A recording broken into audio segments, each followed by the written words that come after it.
Perfect.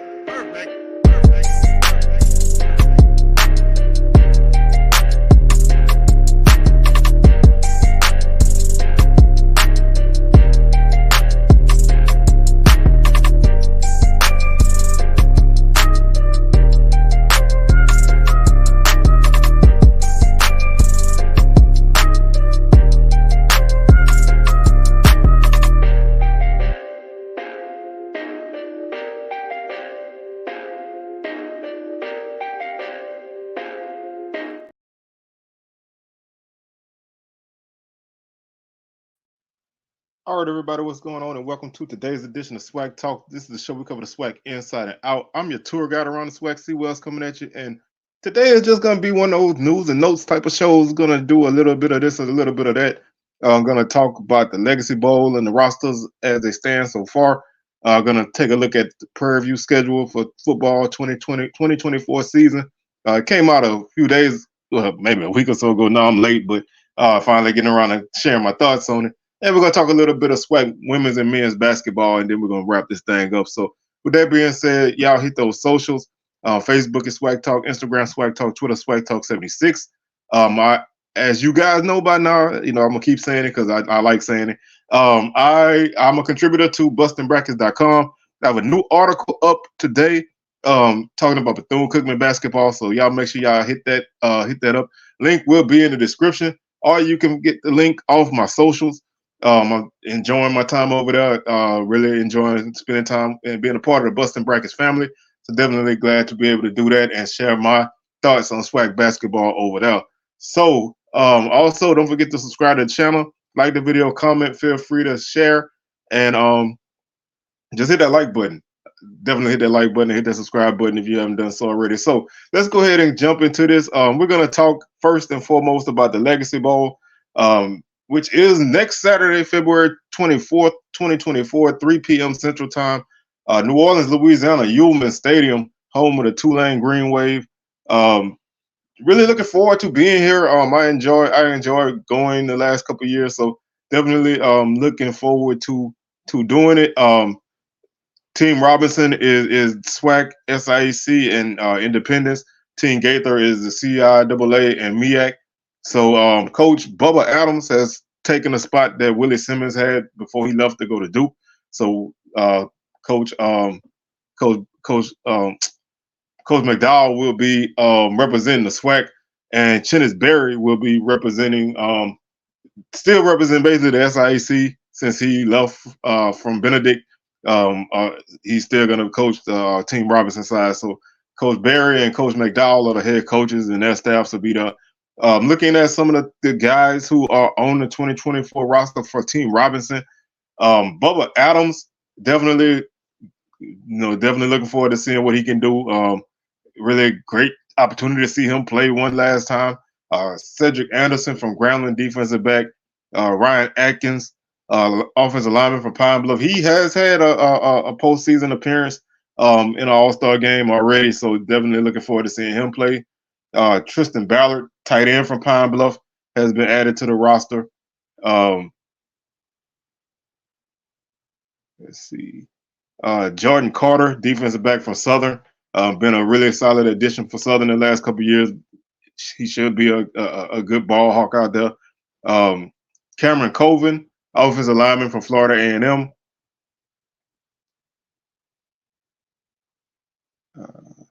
Eric Dunn Jr., offensive lineman from Prairie View, also on the roster. Deontay Graham, offensive lineman, Jackson State.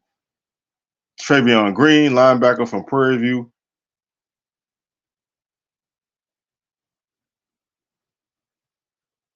Zarion Hayes, defensive end from Alabama A&M. Definitely looking forward to seeing him in action. Jaheim Hazel, defensive back, Jackson State. Aiden Hemphill, offensive lineman, Texas Southern. Amari Hill Robinson, all SWAC defensive back from Bethune-Cookman. Ja'Cory Howard, nice running back from Texas Southern, would be there. Jarvion Howard, also Agent Zero from Alcorn, nice big-time running back there. John Huggins, defensive back, Jackson State.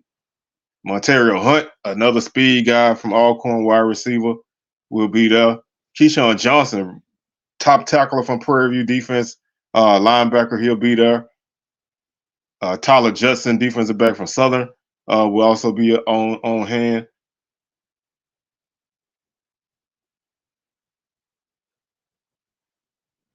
Isaiah Major will be there, SWAC Defensive Player of the Year.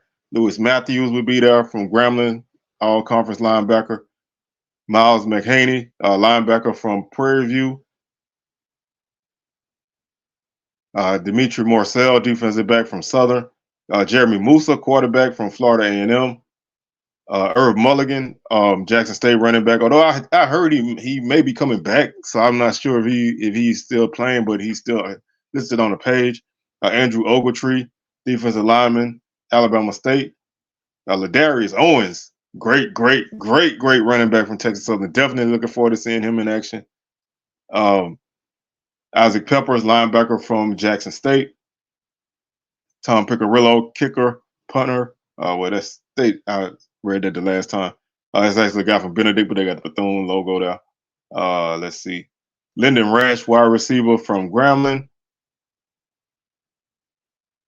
Marcus Riley, wide receiver from Florida A&M. Jamare Shareed, wide receiver from PVAMU. Eric Smith, defensive back, Florida A&M. DJ Stevens, tight end, Jackson State. Arrington Taylor, offensive lineman, Prairie View.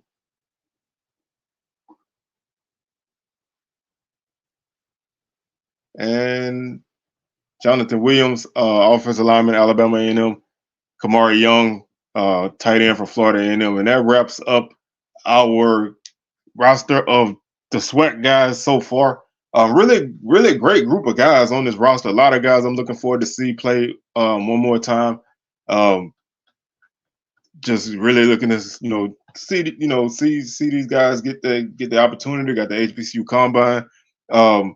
Always, the last 2 years, this has been a really good atmosphere, for a game like this. You get to see guys play again, and hopefully this is not the end of their football journey. But if it is, then hopefully they have a productive time after that. But this could be the springboard for somebody to make a name for themselves on the pro level. So excited for this game. I enjoy being there, and I'm looking forward to being there again. So just wanted to kind of share the rosters as they stand right now. There may be some additions. There were some guys who were on that list earlier that are not on there. They may not be participating for certain reasons, but definitely looking forward to it. So excited for the Legacy Bowl coming up next Saturday, February 24th, 3 p.m. Central Standard Time in New Orleans at Ullman Stadium on the Tulane campus. Let's take a look at the Prairie View football schedule. The 2024 schedule was released a few days ago.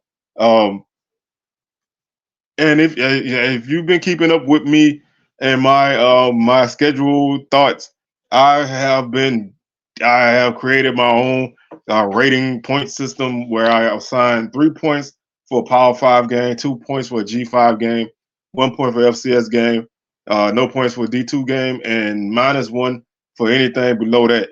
So Prairie View, they have a really solid non-conference schedule. They play 3 FCS opponents to go with the 8 SWAC opponents. They give them 11 points plus 3 for a Power 5 opponent. So they're sitting at 14 points, which is one of the higher scores on the list so far. They open up their schedule as usual against Texas Southern at home on August 31st in the Labor Day Classic, looking to keep that streak going.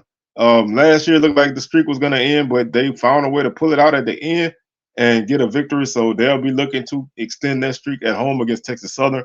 And Coach Chris Dishman in his first game as head coach for Texas Southern, coaching against one of his old Houston Oilers teammates and Bubba McDowell. So definitely that's an interesting matchup in and of itself. Always, got a lot of trash talk behind that game. So really looking forward to seeing how the game goes. September 7th, they hit the road and go to Natchitoches, Louisiana to take on Northwestern State, the Demons. They had a tumultuous season last year. If you know or don't know, one of their players, unfortunately, lost his life. And so the program decided that they didn't want to continue the season. There was some issue between the players and and the administration over that, but they ended their season early, so they'll be looking to get back on the field and get back to action. September 14th, the Panthers stay on the road. They had the East Lansing, Michigan, to take on Michigan State Spartans from the Big Ten. Uh, Obviously, a Power Five game is what it is. I'm not a fan, never will be.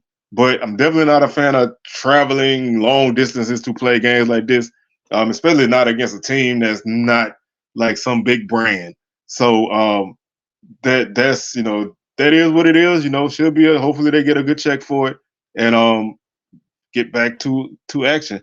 They open up where they jump back into SWAC play on September 21st as they play Southern at home for their second home SWAC game. So they have two SWAC games at home to open up the SWAC schedule.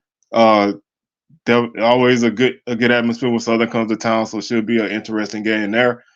September 28th is the State Fair Classic in Dallas at the Cotton Bowl against Grambling.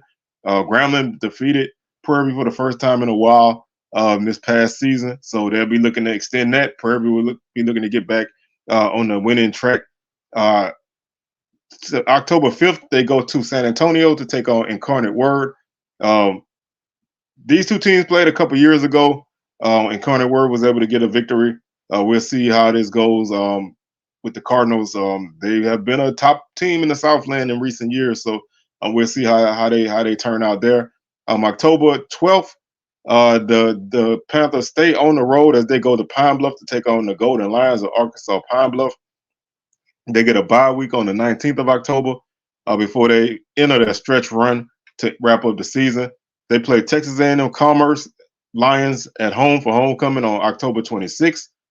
Valley is a road game for them. They go to Itabena on November 2nd to take on the Delta Devils.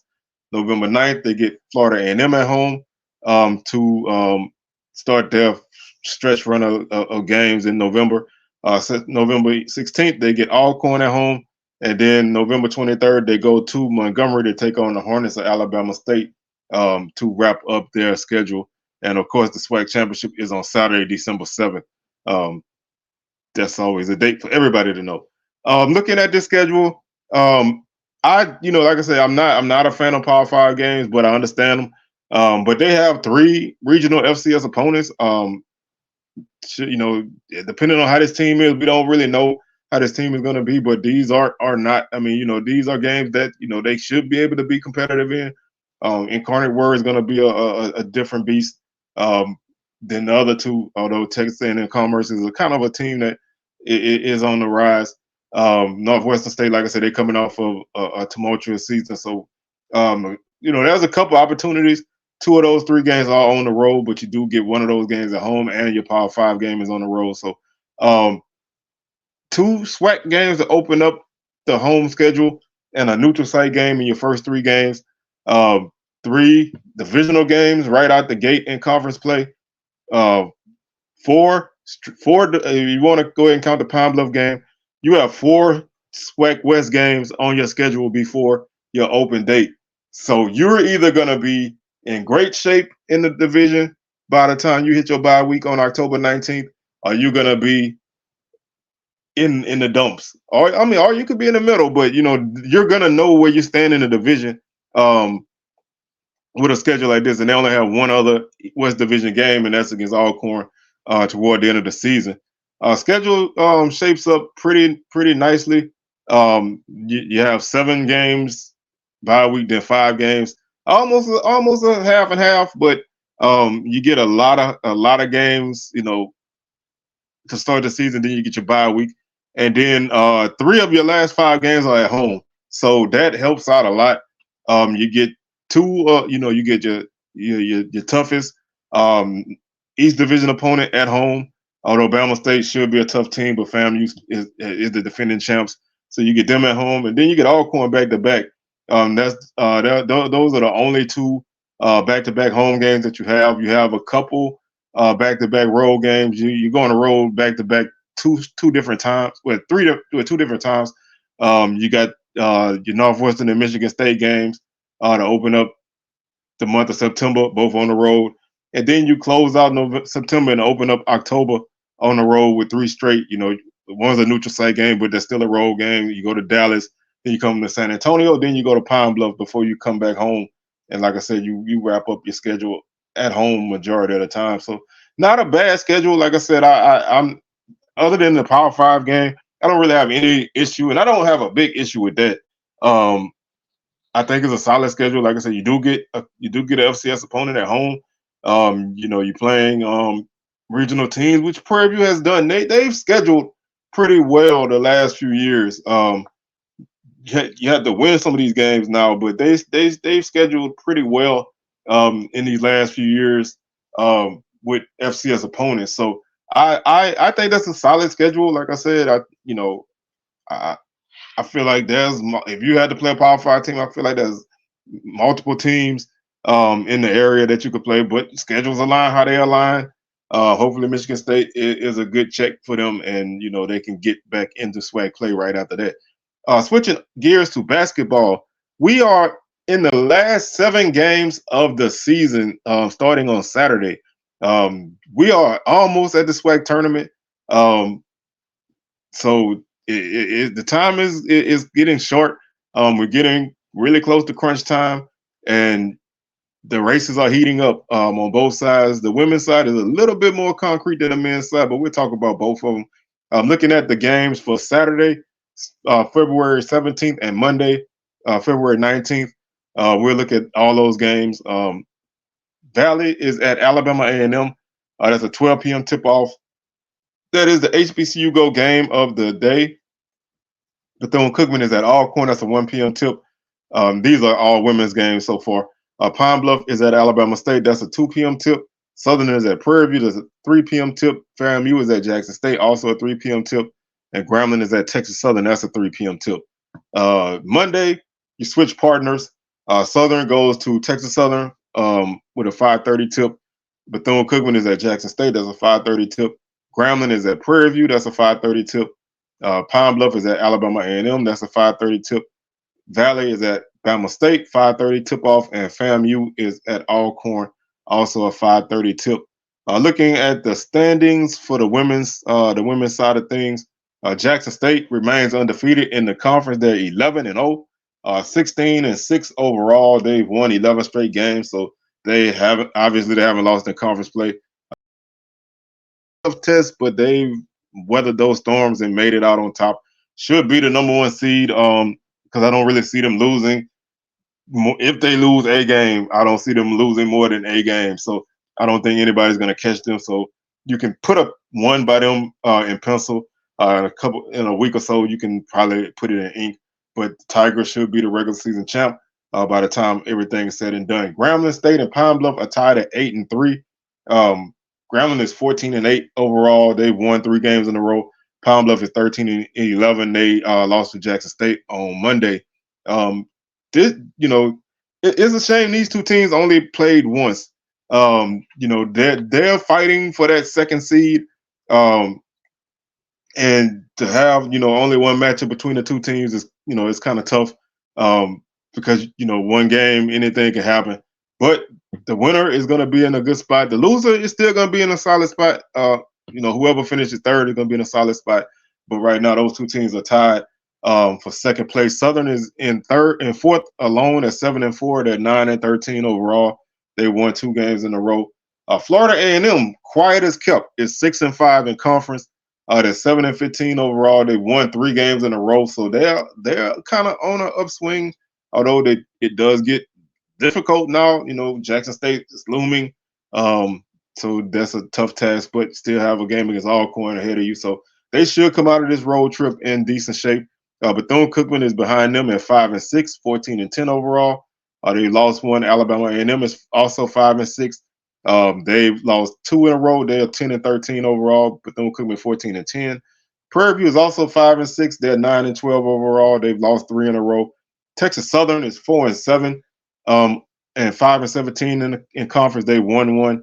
Alcorn is 3-8, 5-17 overall. They won 1. Bama State is 3-8, 3-19 overall. They've lost 3 in a row. And Valley is 1-10, 2-22 overall. They've lost 7 in a row. So if the tournament started today, Jackson State would be the 1 seed, uh, Grambling 2, Pine Bluff 3, Southern 4, FAMU 5, Bethune-Cookman, Alabama and them, and Prairie View would have to fight tiebreakers to go from 6, 7, and 8. But those would be your 8 teams. Texas Southern, Alcorn, Bama State, and Valley would be out.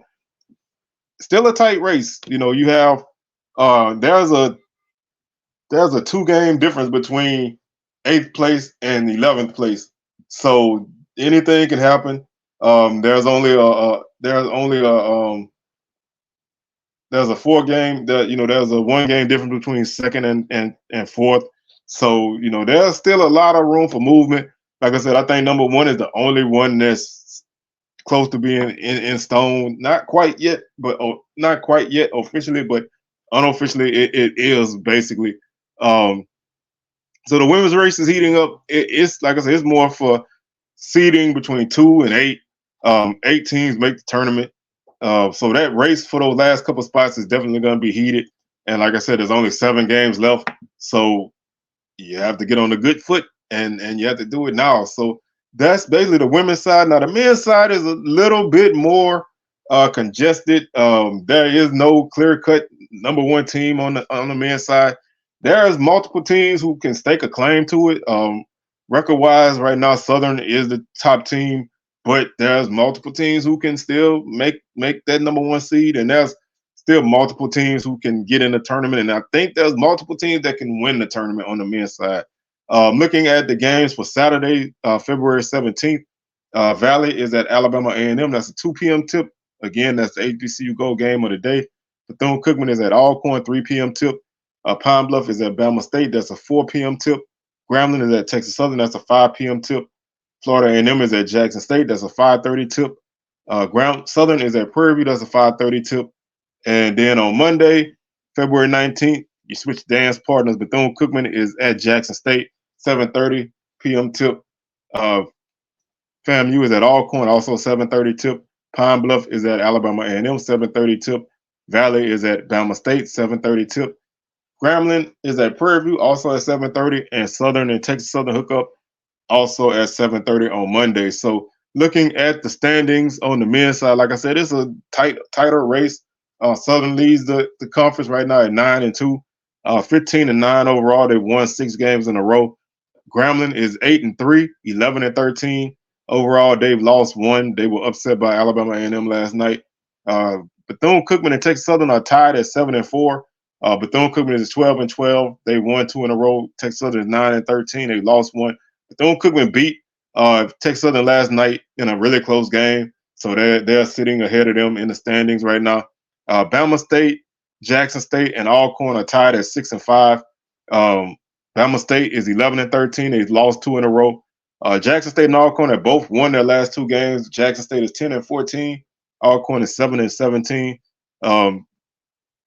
Jackson State has some horrible injury luck right now, so hopefully, they can find a way to kind of get themselves back on track.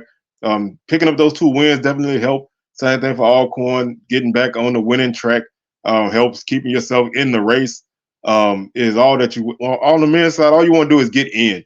I think anybody who 1 through 8 in the tournament can win it. Obviously, some teams have better odds than others. And some teams have more flaws than others, but these teams can beat each other. A lot of these teams are very athletic, and a lot of these teams can shoot in a 1-game situation. So you a one and done situation. Any of these teams can knock another team out. Pine Bluff, Prairie View, and Bama A&M are tied at 5-6. Pine Bluff and Prairie View are both 10-14. Pine Bluff's lost 3 in a row. Prairie View is 1-1, and Alabama A&M is 6-18, and they won 1 game so far. Pine Bluff, last season they started off hot, and I think they lost like 5 in a row. This season they have been kind of like win 1, lose 1, win 1, lose 1, and now they've lost 3 in a row. So they're a streaky team. They're a very offensive-minded team, but defensively they aren't that great, and they've been having a rough go of it these last few weeks. Florida A&M is 2-9, 4-18 overall. They've lost 4 in a row. And Valley is 0-11, 0-24 overall. They've lost 24 games in a row. I would love to see the Delta Devils get on a win, get a win. They need it. Hope we'll see if they can get one before the season ends. Florida A&M has lost so many close games. This team could easily be um, they could easily be 5-6, 6-5. You know, even 7-4. If they had turned some of those close losses into wins, they have really just not been able to get it done. They have the talent. They have some offense. They have some guys who can hit the boards. They just haven't been able to win games. You got to start looking at. I mean, I'm sure you already have, but coaching is definitely a big issue for FAMU. They have to find a way to get themselves on track. Sitting at 2-9 in conference is definitely not where you want to be with a team that can score points. You should not be with a losing record if your team can score. But if the tournament started today, Southern would be 1, Grambling 2, Bethune-Cookman 3, Bethune-Cookman 3, Texas Southern 4. Then there would be a log jam to break out. Bama State, Jackson State, and Alcorn. They would be 5, 6, and 7. And then there would be a fight for that last spot between Prairie View, Pine Bluff, and Alabama A&M. So 10 teams still have a chance. Florida A&M is not out of the last spot. They're 3 games out of the last spot. Teams are on losing streaks. If they could put together a nice winning streak to end the season, and somebody hits a losing streak at the bottom, they can find themselves in. They're not completely out. Valley is really the only team that's out. They would need a lot of crazy things to happen to get in. So really, right now, you still have 11 teams fighting for tournament spots. There's so much movement left ahead of you. Southern and Grambling both have to play Bethune-Cookman and Texas Southern and Bama State. So those teams still have to, those top 2 teams still have to play the 3rd, 4th, and 5th team again. So they still have a lot of room that needs to be clean. They still have a lot of space to make. It's still so tight. Somebody's going to have to find a way to separate themselves, and it's probably going to start on Saturday and Monday with Texas Southern playing Grambling on Saturday, Southern on Monday. Those games can separate, or they can make them tighter. If Texas Southern was to win both of those games, then you make the race even tighter. That's tough. Bethune-Cookman has to play Alcorn and Jackson this weekend, so that's going to make some movement one way or the other. Bama State and Pine Bluff have to play, so that's going to create some movement. And like I said, Prairie View playing Grambling and Southern is going to make some movement somewhere. So there's going to still be some moving and shaking, but it could stay tight if there are upsets. So we'll know more. We'll start to get a little bit of a clearer picture as we get into the next couple of days. I will be dropping my power rankings for this week, probably like on Thursday or Friday. So y'all keep it locked to bustingbrackets.com. That'll be there. Like I said, I have an article on Bethune-Cookman up right now, so y'all make sure y'all go peep that out. And man, y'all keep it locked in with SWACTalk, man. We'll be back on Thursday with SWAC Smoke at 6 p.m. Central, 7 p.m. Eastern, and then we'll drop a video on Sunday. So with that being said, man, I'm your tour guide around the SWAC, signing out, and I'm gonna catch y'all on the rebound. Peace.